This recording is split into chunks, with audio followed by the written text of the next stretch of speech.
Okay, today we're talking about polynomials. Polynomial is a monomial or a sum of monomials that must have whole number exponents and no variables in their denominator.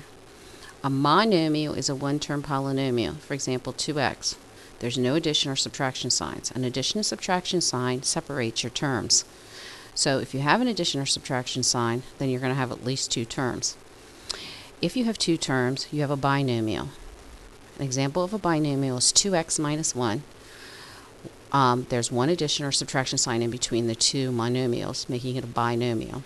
A trinomial is a three-term polynomial. There are three monomials separated by two addition or subtraction signs. And then if you have four more terms, it's called a general term of polynomial. Monomial, binomial, and trinomial are polynomials. They just have special names. Just like a square, a rectangle, a kite, or all quadrilaterals, they have special names. Okay, the number in front of the variables is called the coefficient. So we're all talking the same language. This is a coefficient, so my coefficient is 2. To find the degree of the polynomial, you take the variables and you add their exponents. 3 and 1. 3 and 1 is 4. Therefore, the degree of the polynomial is 4. The constant number is the number that has no variable. The 1 is the constant.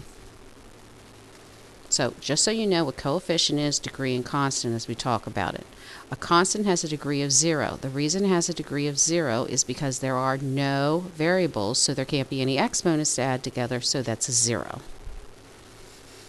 Okay, what is a polynomial? What isn't? Well, it says by the definition at the top, the polynomial is a monomial or sum of monomials. It must have whole number exponents, whole numbers 0, 1, 2, 3, 4, 5, and no variables in the denominator. So this first one here has a negative 2 as an exponent. Therefore, it is not a polynomial because of the negative exponent. In the second one, I have x in the denominator. That's a variable in the denominator. Not allowed to have variables in the denominator. Therefore, that is not a polynomial due to the variable in the denominator. X over 4 is a polynomial because it's going to be written as 1/4 over x. The x has a whole number exponent, 1, and there are no variables in the denominator, 4.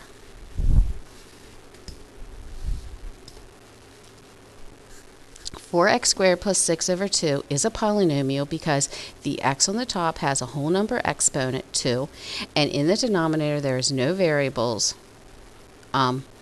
It's just a 2. Also, we could reduce 4x squared plus 6 over 2 to 2x squared over plus 3.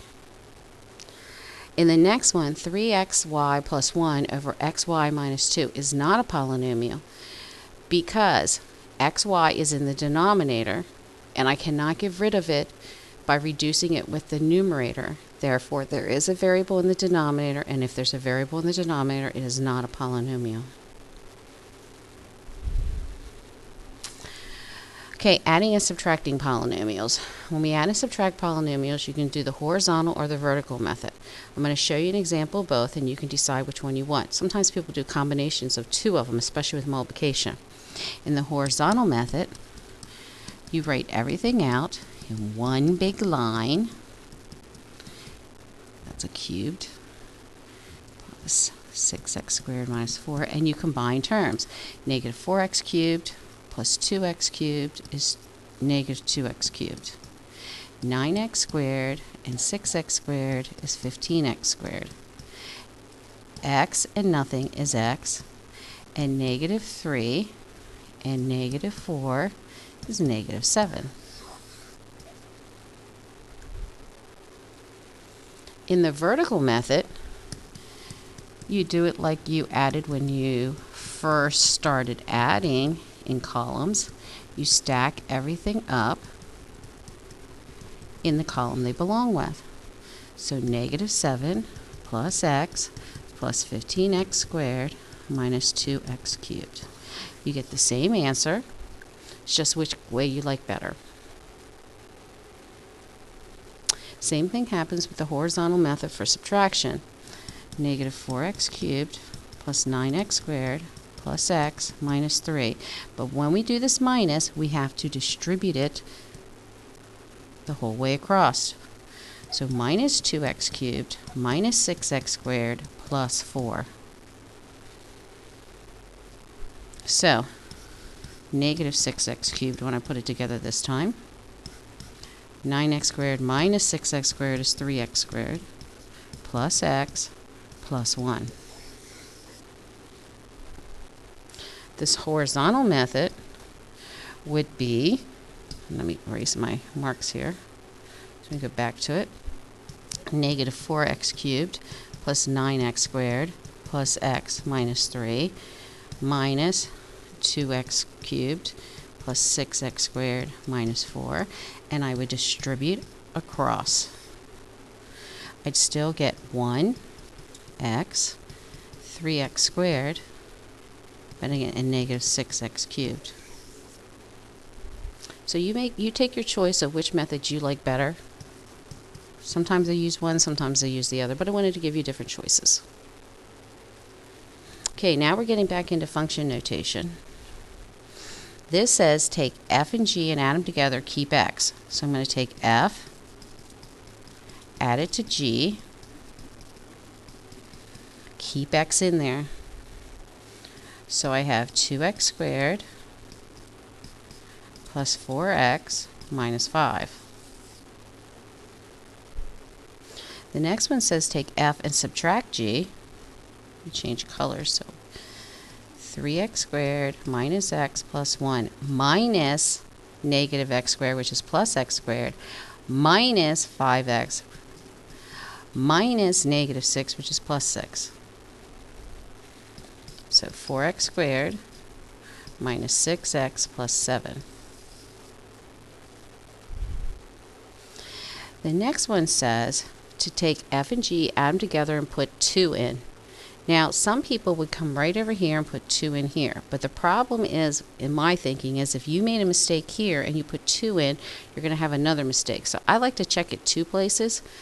What you can also do is put 2 in here and 2 in here and see what you get, and then add them together.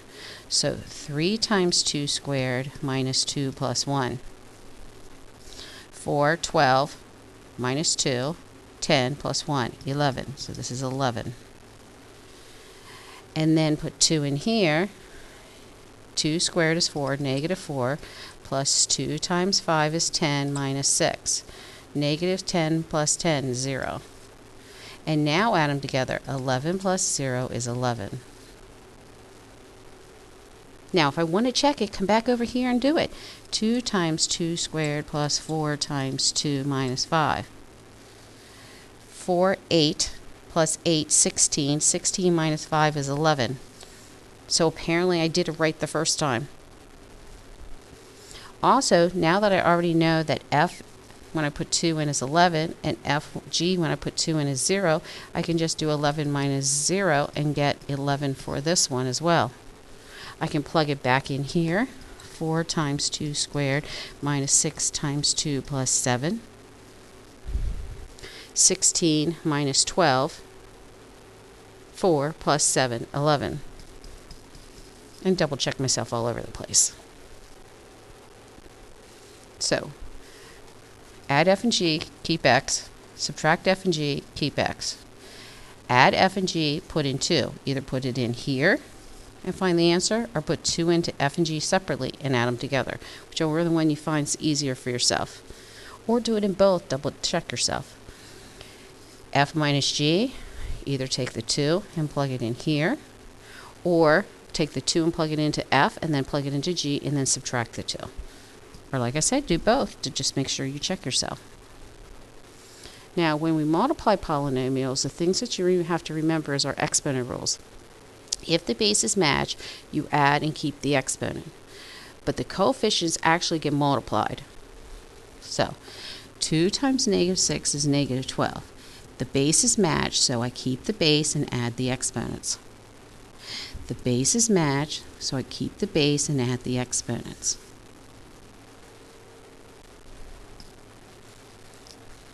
One half times 2/3 is 2 over 6, which is 1/3. Bases match, so I keep the base, add the exponents. Bases match, so I keep the base and add the exponent. Plus 1/2 times 6/5 is 6/10. 6/10 is 3/5. X, only one x. I have 3 y's and 1 y, that's 4 y's. Plus 1/2 of 3/4 is 3/8. No variables here, so the xy cubed comes along. And I can't add them together because I have an x squared, y fifth, x, y fourth, x, y third. None of the variables match for me to add them together. Now, I was multiplying initially by monomial, monomial, then I did a monomial times a trinomial. Now I'm going to do binomials. On binomials for the next 3, 2 by 2's, we can do what's called FOIL. The reason it's called FOIL is you multiply the first, then the outers, then the inners, and then the last. What you're actually doing is distributing. It's just a way people came up with for people to remember how to do it in what order. But watch, when I distribute, I would multiply these two first. Well, these are the firsts. 3x times 2x is 6x squared. They're your first. And 3x and -5 are your last outers because they're on the outside of both of them. So it's -15x. Then your inners, I would distribute by doing 4 times 2x, which is 8x, and then I do 4 times -5, which is -20, my last. So all we're doing is distributing. 6x squared, the middle terms can go together, -7x minus 20. Now, if you don't like to FOIL, you can do what's called the rectangular method. In the rectangular method, you draw a rectangle that's big enough to handle your terms. I have a 2 by 2 term, so I need a 2 by 2 box. I'm going to put 3x plus 4 on the bottom. I'm going to put 2x minus 5 on the top. Make sure you put the negative with it. If you want to put the plus here, that's fine. Then you multiply into the box 6x squared. You multiply into the box -15x. Multiply into the box 8x. Multiply into the box -20. And then you gather your boxes up. 6x squared minus 7x minus 20. They come out the same way. It's just which way you prefer. Sometimes I'll do the box method when I get down here to the bigger ones so that everything stays in order. But usually I'll do the FOIL method up until then because it's only 4 little multiplications. But it's up to you what you want to do. 4y times 2y is 8y squared. 4y times 5 is 20y. -3 times 2y is -6y. -3 times 5 is -15. 8y squared plus 14y minus 15. If you were doing the rectangular method, I'll set it up for you. Be 2 by 2, 4y minus 3, 2y plus 5. And it doesn't matter if you put the 4y minus 3 on the bottom or on the side. It doesn't matter which one goes where.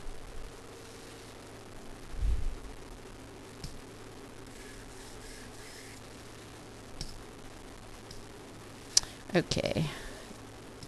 2m squared minus 6mn plus mn minus 3n squared. 2m squared minus 5mn minus 3n squared.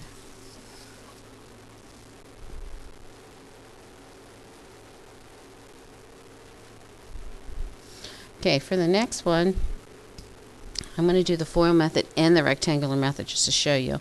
Because in this FOIL method, I'm going to have 6 arches to multiply. So I get 3x cubed plus 12x squared minus 3x. Then I get 1x squared. And you know what? I do a combination of horizontal and vertical. I multiply horizontally, but I start stacking them vertically so I don't have to go find them. But if you would like to do them all across, that's fine.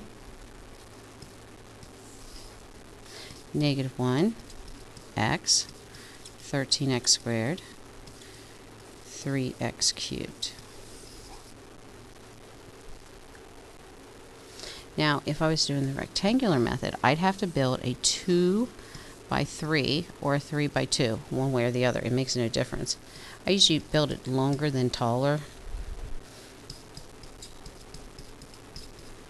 So I get 3x cubed, 1x squared, 12x squared, 4x, negative 3x, negative 1.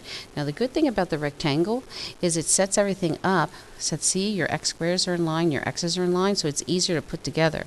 3x cubed plus 13x squared plus x minus 1.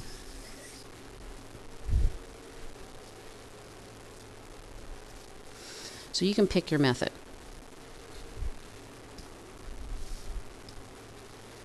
Okay, now the next one's a 3 by 3. If I'm going to do a 3 by 3, I'm going to have 9 terms if I'm doing distributing. So I would have to go 1, 2, 3, 4, 5, 6, and then 1, 2, 3 more. That gets to be a lot for people.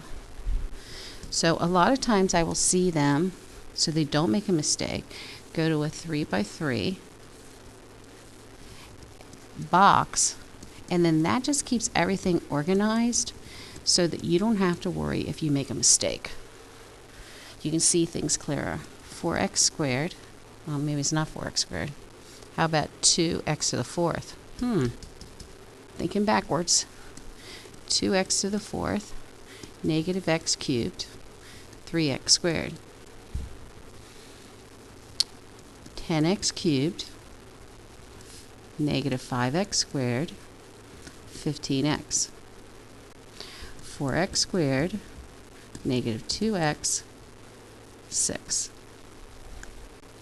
So 2x to the 4th, using my diagonal this way, 9x cubed, using my diagonal this way, I have 2x squared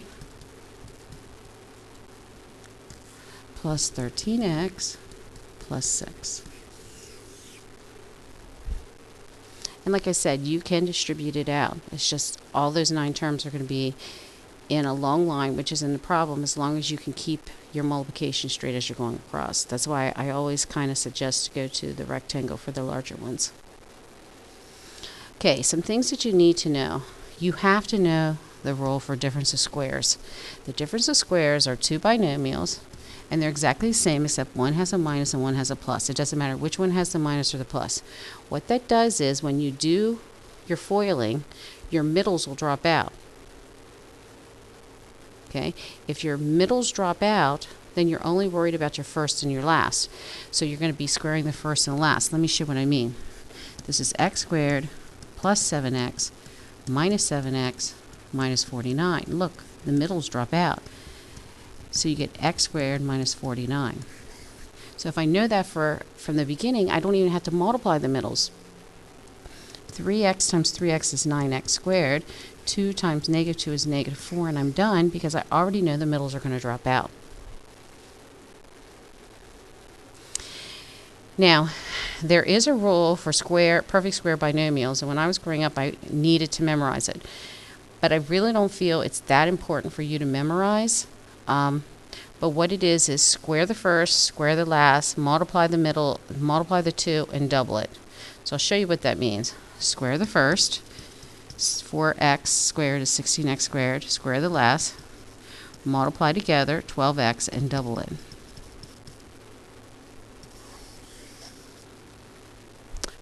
You can just as easy write 4x plus 3 times 4x plus 3, because that's what that 2 means, and FOIL it. 16x squared plus 12x plus 12x plus 9. 16x squared plus 24x plus 9. If you want to learn the rule, that's fine with me. But if you just want to write it doubled and write it down twice and FOIL it, that's fine also.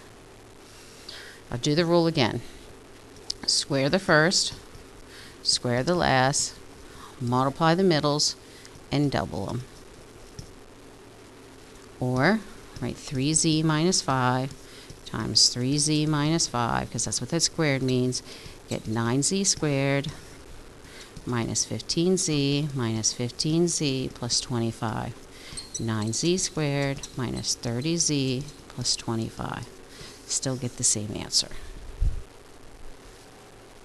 Okay, so we have the difference of squares. This one you have to do. We're going to be doing it so much for factoring going backwards in our next lesson, so you need to know that one. Perfect squares is something it's nice to know, put in your back of your mind, but you can get around it. Okay, so now we're going back to function notation. This says go to F and put in 4. So 2 times 4 plus 5. 8 plus 5. 13. So this is 13. Then it says go to G and put in 4. 4 squared minus 7 times 4 plus 5.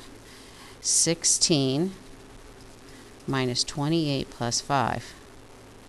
Negative 7. 13 times negative 7 is negative 91. So the answer is negative 91. So what's the difference between this and this? Multiplying the two together and then plugging in the 4. Absolutely nothing. If I have to multiply 2x plus 5 times x squared minus 7x plus 5, I've got a lot of not foiling, but distributing to do. Then I have to put the 4 in. In this case, I really think it's a lot easier for you to put the 4 in and then multiply them. So you wouldn't have to do 2x cubed minus 14x squared plus 10x plus 5x squared minus 35x plus 25. Put it all together and then put the 4 back in, because you're going to get negative 91 no matter what. So if you understand that you can plug it in and then multiply, or multiply and then plug it in, it's the same thing. Now what about this x plus 3? Plug it in. Go to F, write 2, and instead of x, you put x plus 3. And then you finish off the equation, plus 5. 2x plus 6 plus 5. 2x plus 11. You can plug anything in. So if they give it to you, you plug it in. But what I wanted you to realize is this form and this form are exactly the same thing. It makes no difference if you plug it in and then multiply, or multiply and then plug it in. You're going to get the same answer.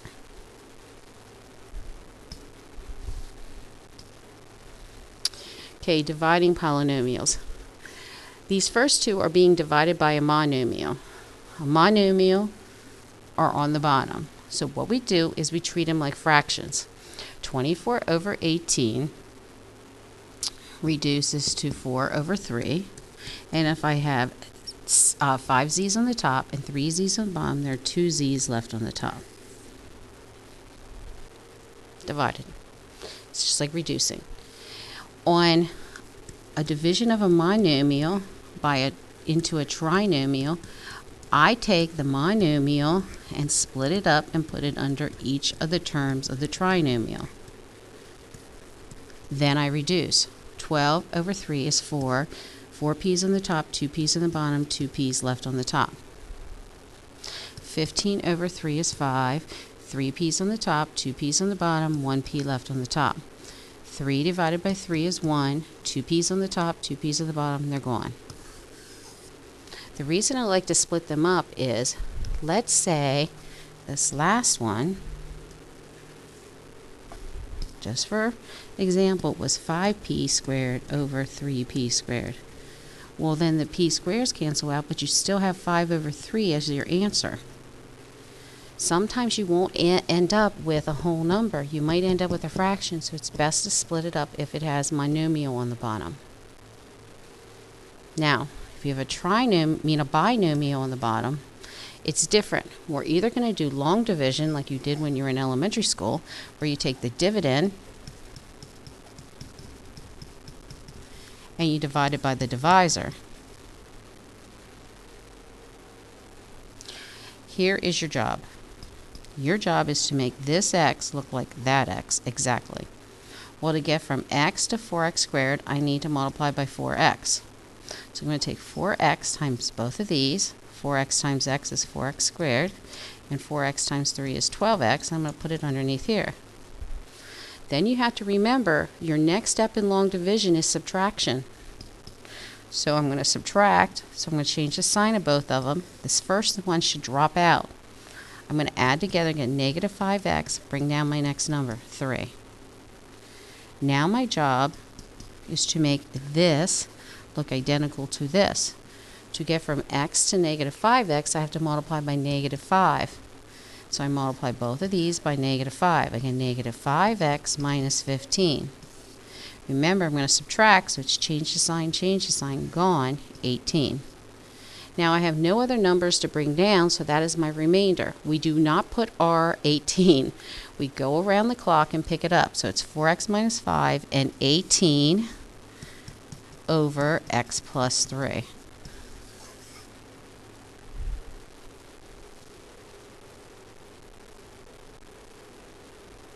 Let's try another one. 6x cubed minus 11x squared minus 7x plus 2 divided by 3x plus 2. I need to make my 3x look like 6x cubed. To do that, I need to multiply by 2x squared. So 6x cubed plus 4x squared. Change the sign because I'm subtracting. Gone. Negative 15x squared minus 7x. Bring down my next number. I need to make this look identical to this. So I need to multiply by negative 5x. So I get negative 15x squared minus 10x. Change the sign for subtraction. Gone. 3x, bring down my next number, plus 2. I need to make this look identical to this. Plus 1. 3x plus 2. Change the sign, gone, no remainder, answer.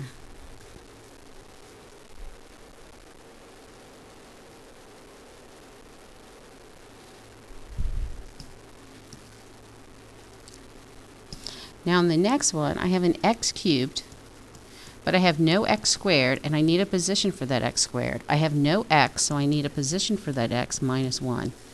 With my divisor of x minus 1. So if there is a letter missing, you must fill it in with a 0 and that variable to that degree. I need to make x look like x cubed, so it's x squared. So x cubed minus 2x squared. Yep, not right. Minus 1x squared. Change the sign, gone. 1x squared, bring down your next number, 0x.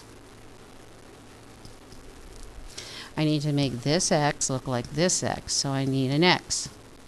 X squared minus x, change the sign, gone. X, bring down your number, minus 1. I need to make this x look like this x, 1. X minus 1, change the sign, 0, no remainder.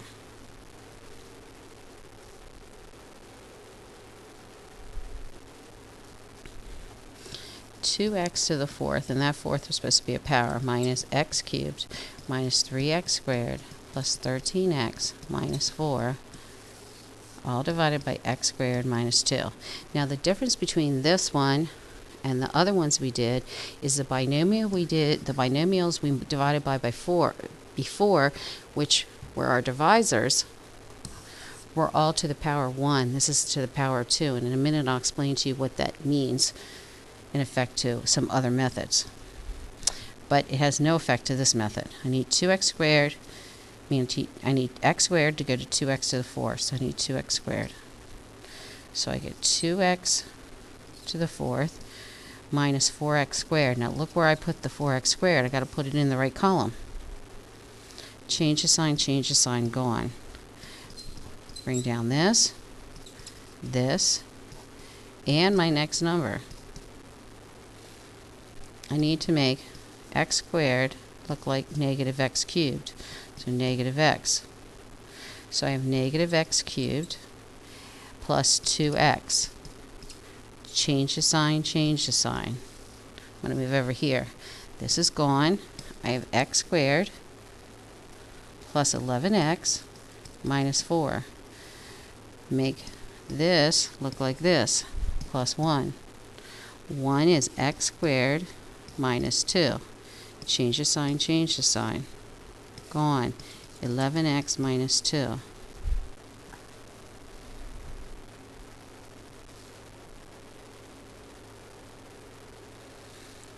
Plus 11x minus 2 over x squared minus 2. Remainder. Now, there's another method besides long division. It's called synthetic division. And in synthetic division, what you do is you do the division bar upside down. You come across and you pick up all your coefficients of your divisor. Then you take, of your dividend, you take your divisor, set it equal to 0. And then you use that number as what you're going to divide by. Now, setting it up is the hardest part, then going through. So here are the steps. Bring down the first number, multiply. Negative 2/3 times 6 is negative 4. Add negative 15. Now multiply. Negative 2/3 times negative 15 is negative 10. Positive 10. Add. Multiply. Negative 2/3 times 3 is negative 2. 0.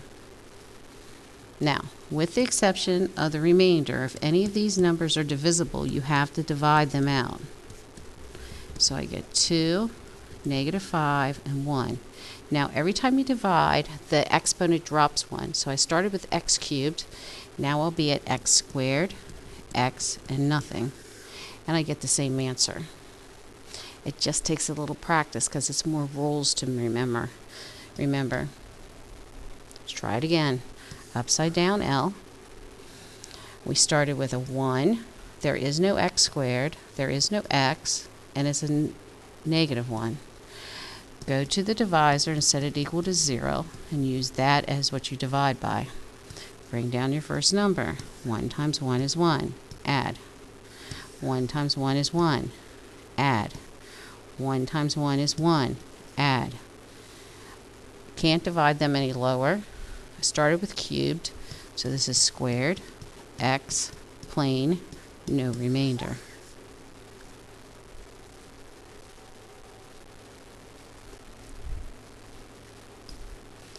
On the last page, let's try that one. Upside down, 4, 7, 3. Take your divisor and set it equal to 0, negative 3. Bring down your number, 4, negative 12. Add, negative 5. Multiply, 15. Add, 18. I can't reduce these. I started with squared, so it's 4x minus 5 plus 18. Remainder over x plus 3. I get the exact same answer as long division.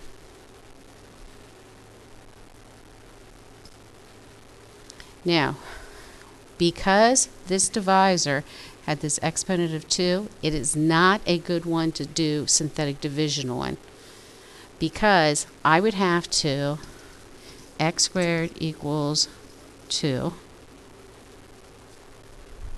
Square root it, x is equal to plus or minus the square root of 2, and I'd have to do a synthetic division using the square root of 2, and then another synthetic division using negative the square root of 2. And I don't like doing synthetic divisions with square roots, so I would get a long division on this one just because of that squared term there on that divisor. So that's why you need to know both of them. Now it's your turn to practice.